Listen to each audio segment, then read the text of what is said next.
Bem-vindo aqui para mais um vídeo que nós vamos conversar sobre análise de papéis. Desta vez, olhando para os resultados do Banco Mercantil com relação ao terceiro trimestre de 2023. O Banco Mercantil, um banco que ainda não foi analisado de uma forma um pouquinho mais aprofundada aqui no canal, nós só passamos por cima do banco, e que ele guarda alguma compatibilidade com bancos que são da preferência do pessoal que acompanha o canal, como por exemplo o BMG. E a gente consegue aí estabelecer parâmetro entre esses dois bancos e você pode verificar aquele que melhor se ajusta à sua intenção de investimento. Neste resultado do terceiro trimestre de 2023, o Mercantil ele obteve um resultado recorde e nós vamos dar uma olhada no que aconteceu. Eu vou começar aqui com as demonstrações financeiras consolidadas que obedecem os padrões internacionais e que servem de referência para nós quando analisamos todas as empresas aqui que foram analisadas aqui no canal. Então, com base nisso, a gente consegue estabelecer parâmetros de comparação. Então, nós vamos aqui já na página 8,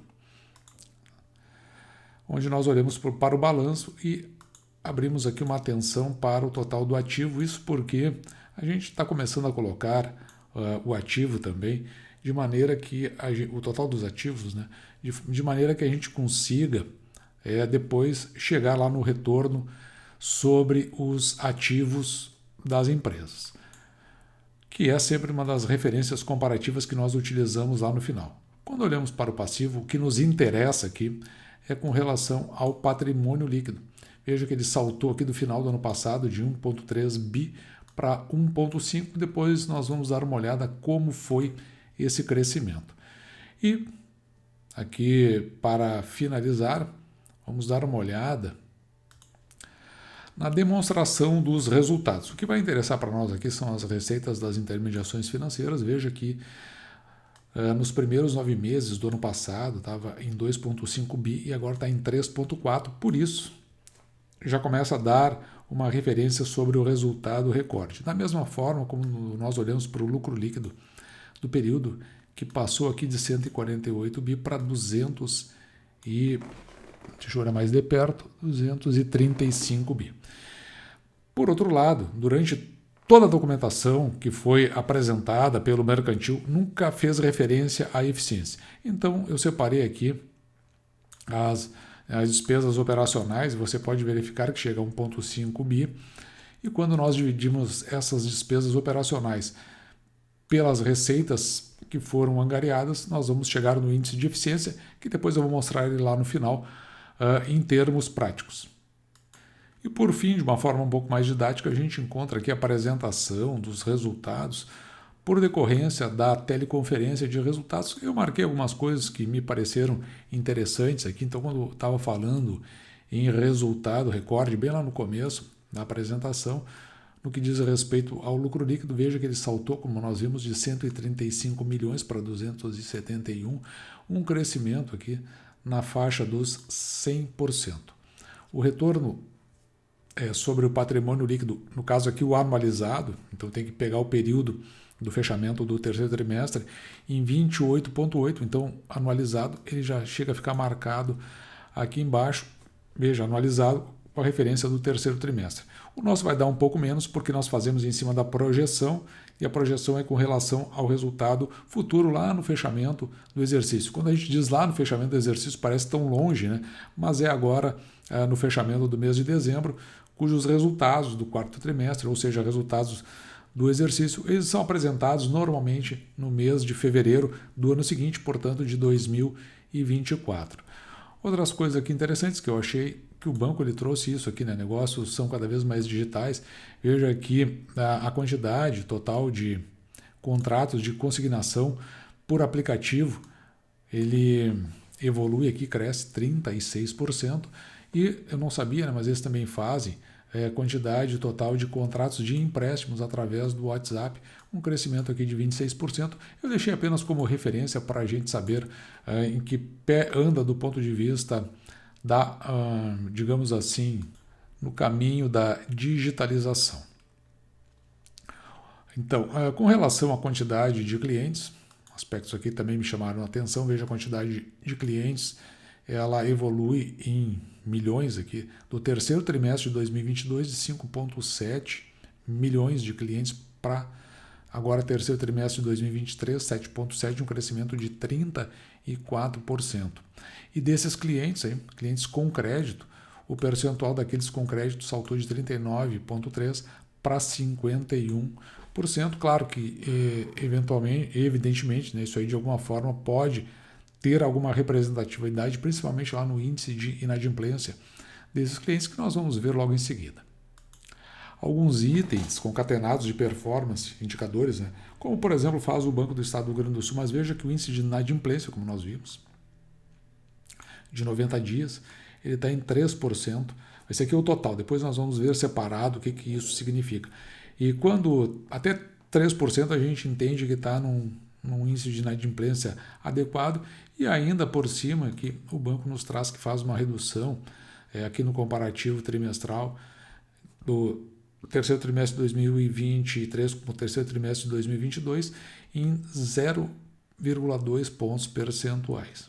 Por outro lado, o índice de Basileia está bem considerado aqui, né, em 16,4, crescendo 1,4 pontos percentuais. Lembrando que a recomendação do Banco Central é a partir de 11%, e o retorno, como nós vimos agora há pouco, né, no trimestral anualizado, retorno sobre patrimônio líquido em 28,8%. Olhando para os níveis de inadimplência, que é um dos itens que nós gostamos mais de apreciar aqui no canal, vamos dar uma olhada aqui o que significam esses gráficos. Veja que existe uma linha azul aqui e ela vai representar o Banco Mercantil. Então está aqui. Isso aqui é o total, né, dessa inadimplência. Quando você olha para essa linha preta, é o sistema financeiro nacional com recursos livres. Está em 4,9% a inadimplência. E o sistema financeiro nacional, apenas considerando pessoas físicas, está em 6%, o que é bastante elevado. Então veja como se descola bem o Banco Mercantil do restante do mercado. Quando nós olhamos para a inadimplência, aqui entre 15 e 90 dias, estudado em percentual, veja que cai bastante, de 2,8% lá no terceiro trimestre de 2022 para 1,7% agora no terceiro trimestre de 2023. E aqui a gente começa a verificar que talvez aquela evolução do número de clientes, e também a gente viu que saltam em termos de concessão de crédito de 30%, um pouquinho mais de 30% para mais de 50%. Veja que parece que o banco realmente está com uma atenção bastante voltada para a qualidade da sua concessão de crédito. Nas provisões para devedores duvidosos, e o quanto é representativo em termos de carteira, ele cresce aqui 0,1% em relação ao terceiro trimestre de 2022, mas cresce bastante em relação ao trimestre passado. Bom, mas a gente também precisa compreender que teve esse aumento na concessão de crédito. Portanto, ele vai a 471 milhões, correspondendo aqui a 3,5% da carteira, o que está em níveis bastante razoáveis, uma vez que lá atrás, quando estava no mesmo patamar de provisão para devedores duvidosos, era de 4,5% e agora está em 13,5%. Portanto, está bastante interessante, né?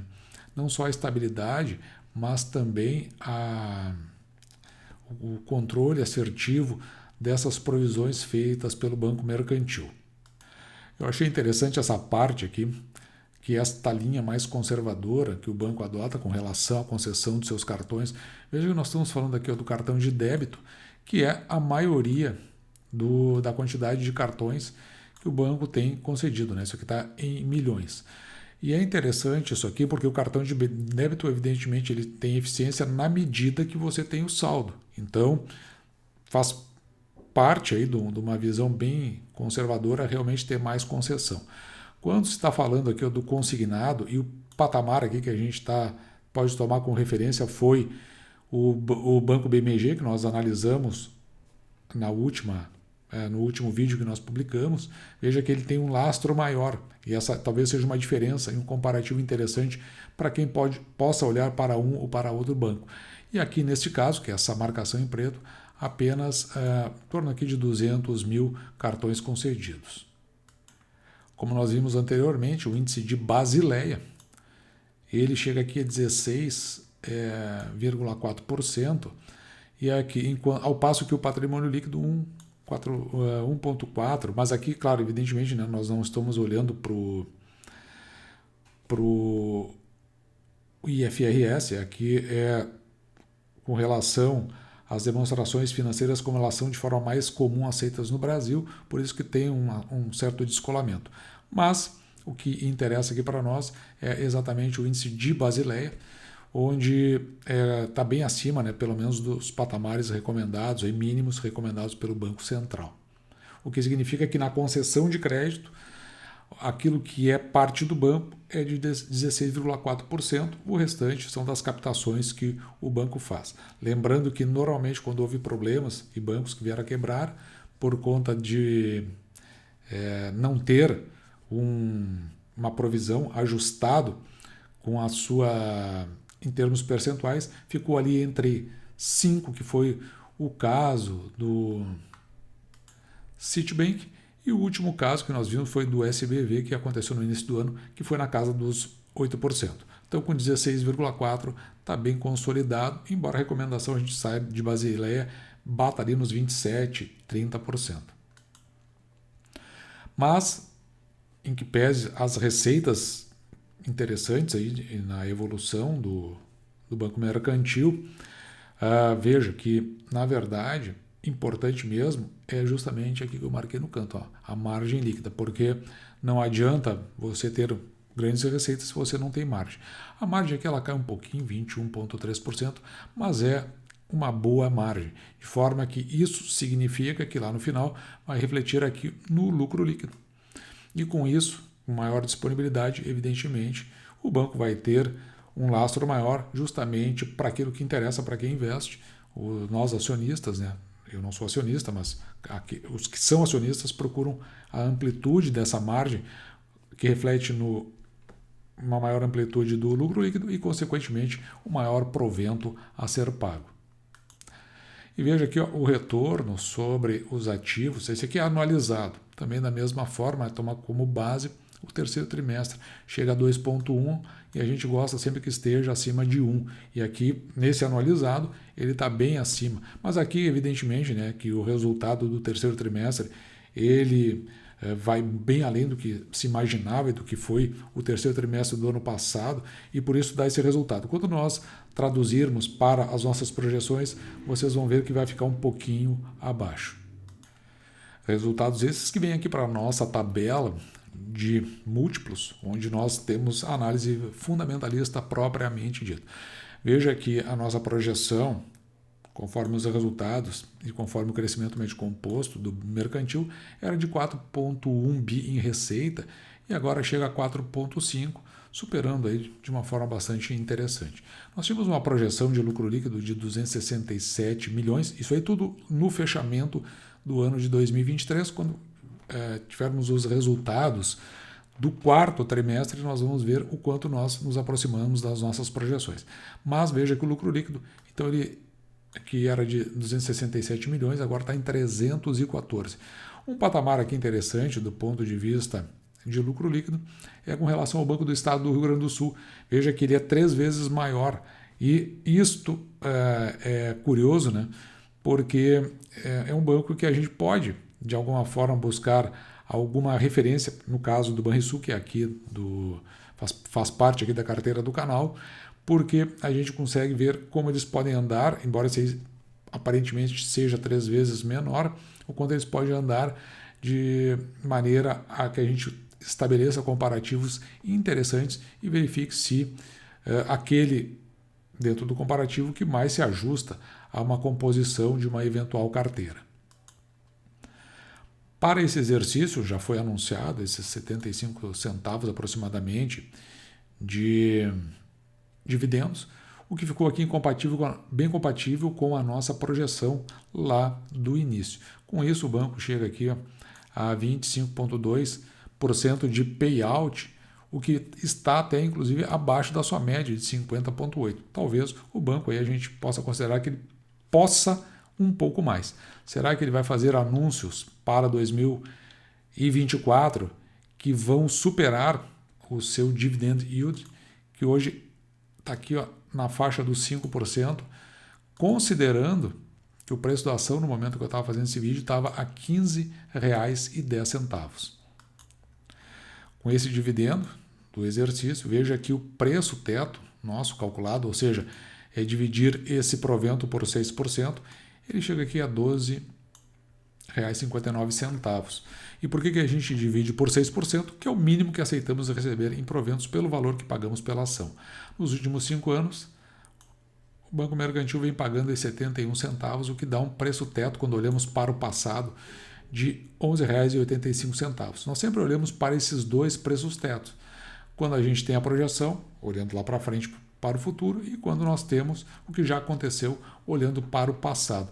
E neste caso, veja como se descola aqui o preço da ação em 15,10, bem acima desses dois valores. O patrimônio líquido, como nós vimos, ele vai a 1,5 bi, ele cresce em relação ao ano passado em 10,53%, um excelente crescimento em termos de patrimônio líquido. Com isso, considerando o preço da ação em R$ 15,10, o preço da ação dividido pelo valor patrimonial por ação em 1,05. Quando está acima de 1, entre 1 e 2 para o método aqui do canal, a gente entende que a ação não está nem caro nem barato. A gente gosta mesmo quando está abaixo disso, porque dá um indicativo de que a ação possa estar barata. E além disso, uma redução no risco de aquisição dessas ações. Nesse caso aí, um pouquinho acima de 1, a gente tem um entendimento que essa não está cara nem barata e também o risco é baixo de investir no Banco Mercantil. Já o preço da ação, dividido pelo lucro líquido por ação, em 5,02, se você investir no Banco Mercantil por R$ 15,10, em termos de lucro líquido, veja, em termos de lucro líquido, não em termos de proventos, você vai receber de volta em aproximadamente aí 5 anos o valor que você investiu. Outro aspecto interessante, veja que o nosso retorno sobre patrimônio líquido em 20,87%, quando olhamos lá na possibilidade do fechamento do exercício, o que é abaixo do anualizado que o banco mostrou. Esse aqui, a meu ver, ele é mais confiável. Assim como o retorno sobre os ativos em 1,74%, mas mesmo assim é um dos retornos sobre ativo mais significativo em relação a todos os outros bancos que nós já analisamos aqui no canal. E sabemos disso por conta dessa tabela comparativa banco a banco que nós sempre fazemos no fechamento. Ela fica disponível lá no Instagram do canal, mh.investir, que você pode verificar outros bancos, porque os resultados todos ficam mostrados aqui, pelo menos concatenados, aqueles mais importantes. E agora você tem aqui Banrisul, BMG, que nós vimos ontem, e Banco do Brasil, entre outros bancos, conforme você vai navegando pelo Instagram, onde você vai encontrar vários comparativos aí. Ele sempre vem 4x4, você escolhe aquele banco que melhor se ajusta à sua intenção, que você já está olhando para o mercado, que você tem intenção até de ampliar os seus investimentos, e compare lá para verificar como fica. Nesse caso agora, incluindo o Banco Mercantil. E assim, mais um banco analisado aqui no canal, um banco que não é do interesse aqui da carteira, porque ele fere um dos princípios que é no mínimo 6% em proventos pelo valor que nós investimos na ação. Ficando a 5%, nós não olhamos com um grande destaque.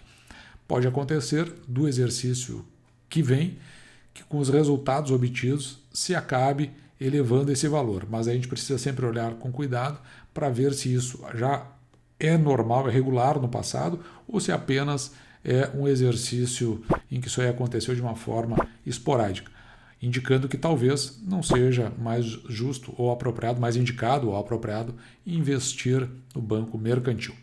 Dito isso, vou ficando por aqui, espero você tenha gostado, me despeço de você, desejando que você fique com Deus e deixando, como sempre, o meu grande abraço!